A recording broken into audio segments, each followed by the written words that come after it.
Hello guys, welcome back. आज का हमारा टॉपिक है limitations of thermodynamics, first law of thermodynamics. आज हम सीखेंगे कि ये जो फर्स्ट लॉ ऑफ थर्मोडायनेमिक्स का जो हमने पिछले लेक्चर्स में किया है उसकी कुछ लिमिटेशंस हैं जिसके कारण आपको सेकंड लॉ ऑफ थर्मोडायनेमिक्स मिलता है, जो थोड़ी थोड़ी करेक्शन करके देता है फर्स्ट लॉ में। देखो, first law of thermodynamics failure नहीं है, कुछ कमियां हैं उसमें, कुछ बातों के बारे में नहीं बता पा रहा वो फर्स्ट लॉ ऑफ थर्मोडायनेमिक्स। वो क्या बातें हैं जो वो नहीं बता पा रहा, उसके बारे में आज हम डिस्कस करने वाले हैं। कुछ 3-4 पॉइंट्स हैं, पहले पॉइंट्स बताएंगे, फिर इसको एक्सप्लेन करके समझाऊंगा कि इनका मतलब क्या है। पढ़ तो आपने बुक में भी लिए होंगे, बट उनका एग्जैक्ट प्रैक्टिकल मीनिंग है क्या, उसकी हम आज बात करने वाले हैं। तो जैसे कि आप देख रहे होंगे स्क्रीन पे या इस पे, तो आप देखोगे कि सबसे पहला पॉइंट आपको दिखा मिलेगा कि जो फर्स्ट लॉ ऑफ थर्मोडायनेमिक्स है वो नहीं बताता फिजिबिलिटी ऑफ प्रोसेस को। सर क्या लिख दिया ये? तो चलो पहले तो बात करो फर्स्ट लॉ ऑफ थर्मोडायनेमिक्स होता क्या था। फर्स्ट लॉ ऑफ थर्मोडायनेमिक्स होता था delta q is equal to delta u plus work done. थोड़ा सा ब्रीफ कर देता हूं कि फर्स्ट लॉ ऑफ थर्मोडायनेमिक्स कहता था कि आप जितनी भी एनर्जी हीट सप्लाई करेंगे किसी सिस्टम को, कुछ हीट इंटरनल एनर्जी की फॉर्म में स्टोर हो जाएगी, बाकी से वर्क डन हो जाएगा। बट वो ये भी बोलता था कि अगर कुछ एनर्जी हीट इंटरनल एनर्जी की फॉर्म में आपकी सेव नहीं हुई तो जितनी हीट दी उससे ही वर्क डन होगा।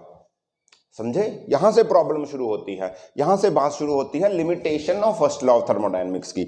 देखो क्या बोलते हैं, ये नहीं बता पा रहा फिजिबिलिटी ऑफ प्रोसेस को। फर्स्ट लॉ ऑफ थर्मोडायनेमिक्स नहीं बताता कि प्रोसेस फिजिबल है या नहीं है। क्या मतलब? इसने बता तो दिया कि अगर हीट दोगे तो वो इंटरनल वर्क डन में हो पाएगा, अगर हम हीट देंगे तो वो वर्क डन हो पाएगा। बट ये नहीं पता कि पक्का हीट देने से ही वर्क डन हो उतनी हीट से वर्क डन हो पाएगा कि नहीं। मतलब मैंने बोला कि हीट दूंगा तो ये अगर ये काम हो सकता हुआ तो हो जाएगा, क्या पता हीट देने से उतनी से ना होता हो, क्या पता वो प्रोसेस स्पॉन्टेनियस ही ना हो, क्या पता हीट देने के बाद भी ना हो। इसने बोले अगर देंगे तो हो जाएगा, पक्का हो जाएगा, इसकी कोई गारंटी नहीं देता। ये नहीं बता रहा प्रोसेस स्पॉन्टेनियस है या नॉन स्पॉन्टेनियस है। स्पॉन्टेनिटी की इसने कोई बात नहीं करी, इसकी बात करी सेकंड लॉ ऑफ थर्मोडायनेमिक्स में। इसकी वीडियो भी आ चुकी है, चाहो तो देख सकते हो। समझे स्पॉन्टेनियस नॉन स्पॉन्टेनियस क्या होता है, डिटेल में समझाया गया है, या आगे समझ लोगे? समझे? तो ये क्या बताता है, ये बताएगा कि प्रोसेस ऐसा करोगे तो ऐसा होगा, ऐसा करोगे तो ऐसा होगा, बट पक्का होगा ये फिजिबिलिटी नहीं बताता कि इसको भी करेंगे तो ऐसा नहीं बता पा रहा ये। दूसरी बात आती है कि ये नहीं बता पाता कि direction, it does not indicate direction in which change occur. ये नहीं बताता कि जो चेंज होगा वो कौन सी डायरेक्शन में होगा, कौन सी डायरेक्शन में होगा। जैसे मैं बोलता हूं मेरे पास एक हॉट बॉडी है, इधर आ जाओ, मेरे पास एक हॉट बॉडी है, मेरे पास एक कोल्ड बॉडी है, मेरे पास एक कोल्ड बॉडी है। तो क्या होगा बच्चों, यहां से हीट इधर जाएगी।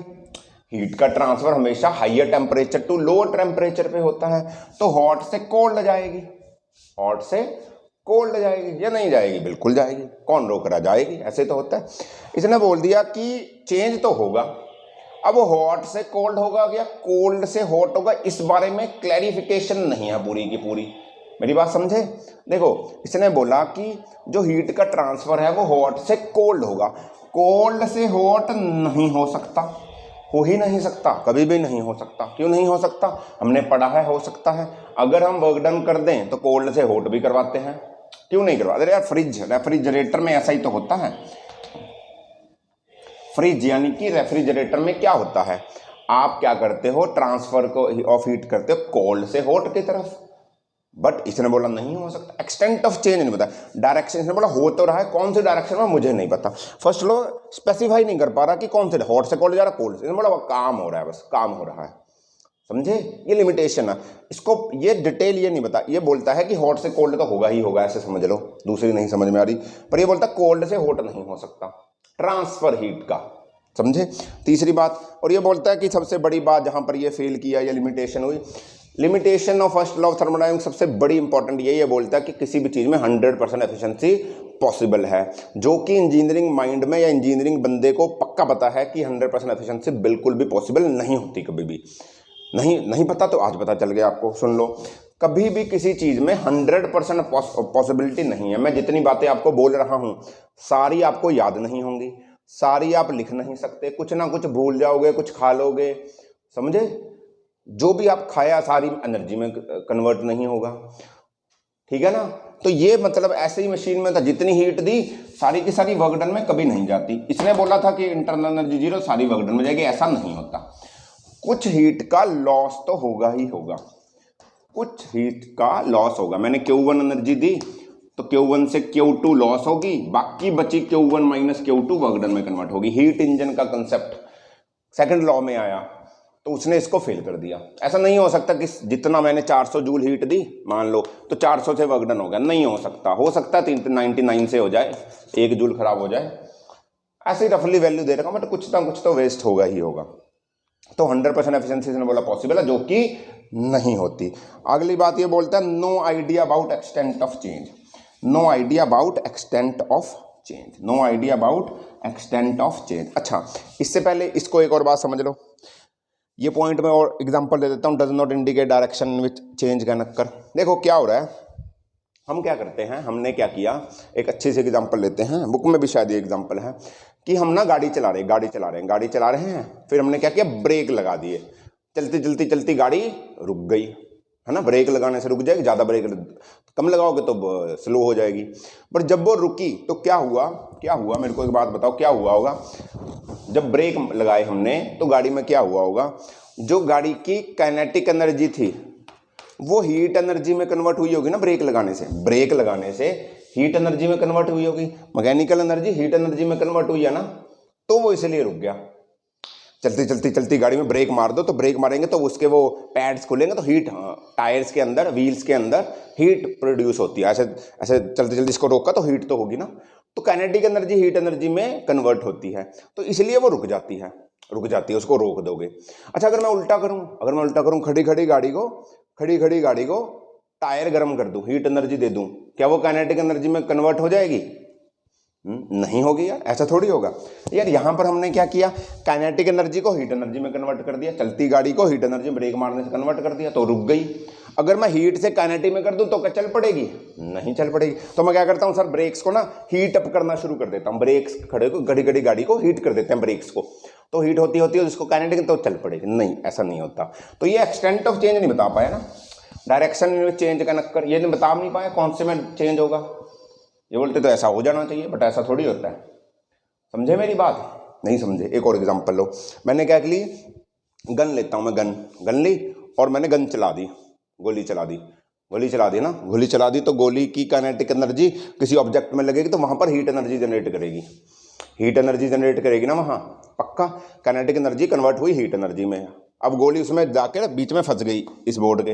अब मैं क्या करता हूँ, यहाँ पर हीट करने लग जाता हूँ इस बोर्ड को जहाँ गोली लगी हुई है।